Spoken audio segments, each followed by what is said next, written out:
A Quinta-feira da Paixão é o dia marcado pela entrega de Cristo, o dia em que tudo começa a se consumar de forma visível, né? É curioso como, quando a gente pensa nesse dia, a imagem que vem à mente é muito clara: Judas se aproximando, o beijo da identificação e a traição. Mas a verdade é que Judas não começou ali. Aquela cena não é o início da história, ela é o desfecho. Muito antes disso, já havia algo sendo construído dentro dele. O próprio evangelho mostra isso de forma muito concreta. Judas era o responsável pela bolsa comum, era ele que cuidava do dinheiro do grupo. Dinheiro que vinha de doações, que servia tanto para sustentar os discípulos quanto para ajudar os pobres. E o que ele fazia com isso? Ele roubava.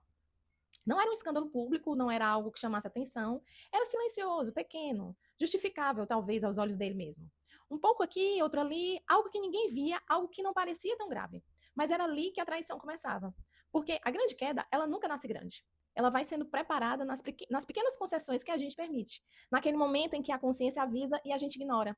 Naquele gesto pequeno que a gente chama de não é nada demais. Judas não acordou num dia e decidiu trair Cristo. Ele foi se tornando capaz disso, aos poucos. Cada pequena desonestidade foi moldando o coração dele. Cada escolha mal feita foi tornando mais fácil a próxima, até que chegou o ponto em que vender o próprio mestre por algumas moedas já não parecia tão absurdo quanto deveria.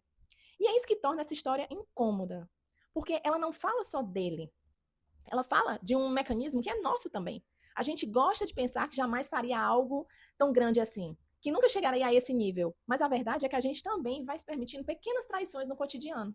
Pequenas mentiras, pequenas desonestidades, pequenas indulgências, pequenos desvios que a gente justifica como com facilidade. É só dessa vez, eu mereço, não tem problema. E essas coisas vão se acumulando. Elas vão, pouco a pouco, obscurecendo a nossa percepção e a gente vai perdendo a sensibilidade para o que é certo.